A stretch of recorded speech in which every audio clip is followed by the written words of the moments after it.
Hello everyone, HackerRank SQL problem solution প্লেলিস্টের আজকে ভিডিওতে সবাইকে স্বাগত। সো আজকে আমরা যে প্রবলেমটা সলভ করব সেটা হচ্ছে দ্য অকুপেশনস।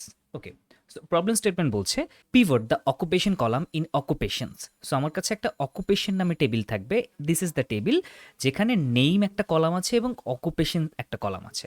সো এই অকুপেশনস টেবিল থেকে আমাকে অকুপেশন কলামটাকে পিভট করতে হবে। সো বেসিক্যালি পিভট কি জিনিস, পিভট নিয়ে যদি আমার কোনো আইডিয়া না থেকে থাকে তাহলে আমার পিভটের উপরে বানানো একটা ভিডিও আছে খুব রিসেন্টলি, কাইন্ডলি সেটা দেখে আসতে পারেন। লিঙ্ক আমার ডেসক্রিপশনে থাকবে এবং অলরেডি আপনারা হয়তো স্ক্রিনে এটা দেখতে পাচ্ছেন। পিভট করার একটা বেসিক আইডিয়া বলে রাখি। পিভটে যেটা হয় সেটা হচ্ছে যে কোনো একটা কলামে যে ইউনিক ভ্যালুগুলো থাকে সেগুলো প্রত্যেকে এক একটা কলাম হয়ে যায় পরবর্তীতে। ফাইন। সো আমাকে বলছে pivot the occupation column in occupation so that each name is sorted alphabetically and displayed underneath its corresponding occupation. So আমরা একটু আউটপুট দেখে বোঝার চেষ্টা করি। Say for example occupation will only contain one of the following value. So এই যে occupation কলামটা আছে সেখানে ডক্টর, প্রফেসর, সিঙ্গার অথবা অ্যাক্টার এই চারটা ভ্যালুই থাকবে। এটা কেন ডিফাইন করা আছে? কারণ পিভট টেবিলের ভিডিওটা দেখলে বুঝতে পারবেন পিভট টেবিল আমাদেরকে কলামগুলো ডিফাইন করে দিতে হয়। আনলিমিটেড আনবাউন্ড কলাম আমরা আনতে পারি না। এখন এই যে আমরা দেখতে পাচ্ছি এখানে দুটা কলাম আছে, এটা আসলে আউটপুটটা কিভাবে আসবে? আউটপুটটাতে আমরা আসলে চারটা কলাম দেখতে পাবো, ডক্টরের জন্য, প্রফেসরের জন্য, সিঙ্গারের জন্য এবং অ্যাক্টারের জন্য। এবং প্রত্যেকটা কলামের নিচে নিচে আসলে যারা ডক্টর তাদের নামগুলো আসবে, যারা প্রফেসর তাদের নাম, সিঙ্গারের নিচে সিঙ্গার এবং অ্যাক্টারের নিচে অ্যাক্টার আসবে। ওকে, সো চলুন আমরা স্কুল সার্ভার ম্যানেজমেন্ট স্টুডিওতে চলে যাই এবং এটা সলভ করার চেষ্টা করি। আমি এখানে অকুপেশনস টেবিলটা ক্রিয়েট করেছি। এখানে দেখতে পাচ্ছেন যে সবগুলো পেশার বিভিন্ন মানুষ রয়েছে।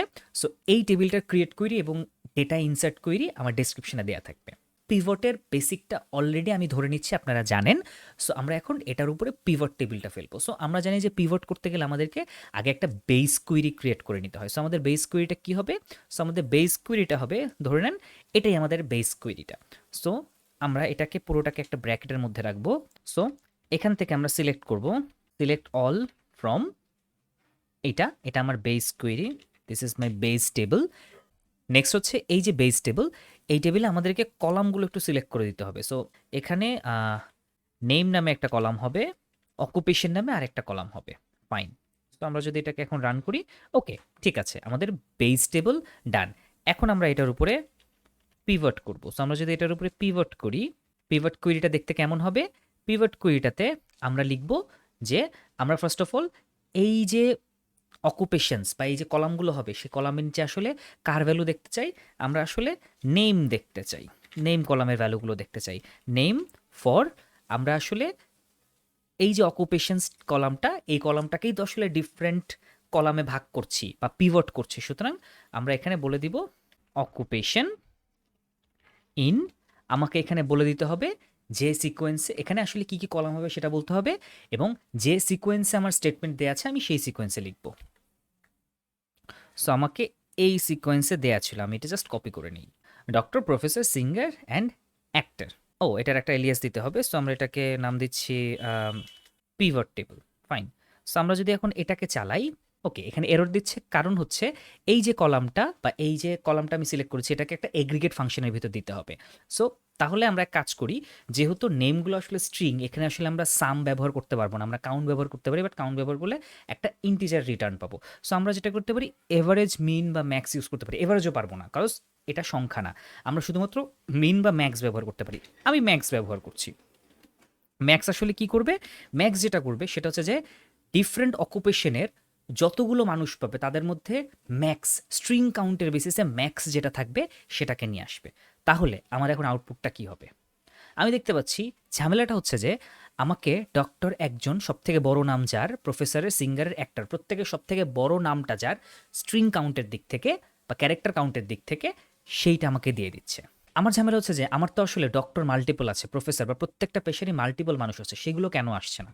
সো এটার ঝামেলাটা হচ্ছে যে খেয়াল করুন এই যে পিভট টেবিলের ভিতরে কোয়েরিটুকু, এই কোয়েরিটা আসলে বা পিভট টেবিল নিজে আসলে একটা এগ্রিগেটের মতো কাজ করে। সে এই নেমের উপরে একটা এগ্রিগেট ফাংশন ইউজ করেছে এবং একটা ইনভিজিবল গ্রুপ বাই আছে, গ্রুপ বাইটা আছে অকুপেশনের উপরে। সো খেয়াল করুন এখানে আমাকে যদি যে যে নামগুলো আছে সেগুলো প্রত্যেককে যদি আনতে হয় তাহলে ডেফিনেটলি আমাকে আরও একটা কলাম আনতে হবে যে কলামটা ইউনিক হবে।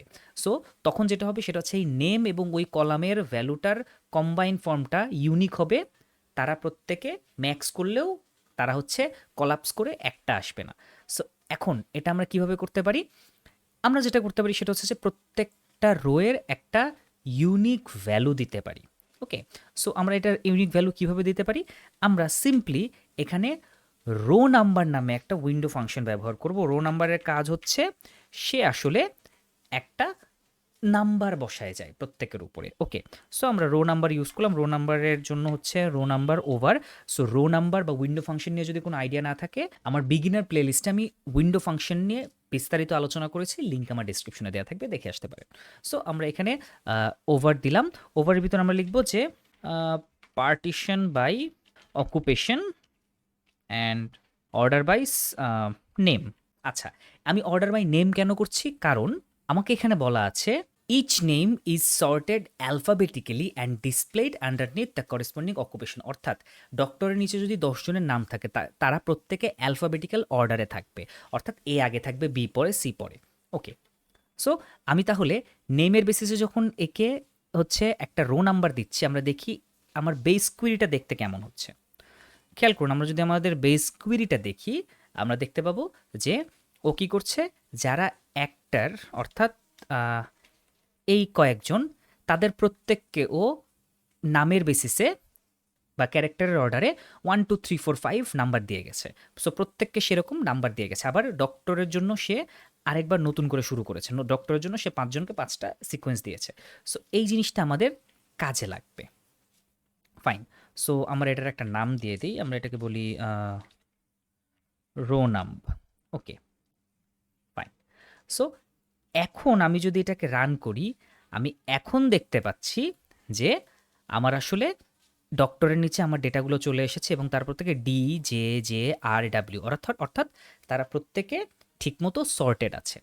ফাইন, তাহলে আমার এখন এই যে রো নাম্বার এই কলামটার দরকার নেই। তাহলে আমার যে যে কলাম দরকার আমি শুধু সেগুলো এখন সিলেক্ট করে নেব। সো আমি এখন বলবো আমার ডক্টর দরকার, বেসিক্যালি আমার এই কয়েকটা ডাটা দরকার, রাইট?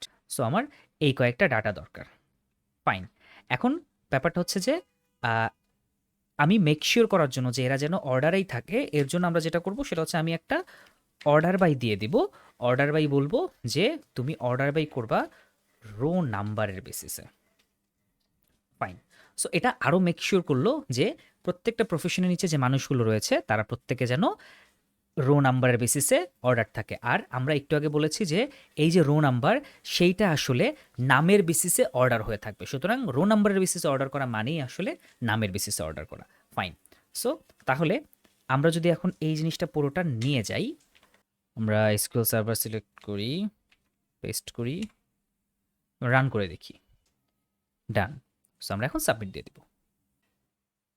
That's it. সো এই প্রবলেমটা আমরা সলভ করলাম। সো এটা ছিল একটা মিডিয়াম ডিফিকাল্টি লেভেলের প্রবলেম। নেক্সট দিন আমরা আরও কিছু মিডিয়াম ডিফিকাল্টি লেভেলের প্রবলেম নিয়ে আলোচনা করব। সে পর্যন্ত ভালো থাকবেন, ধন্যবাদ।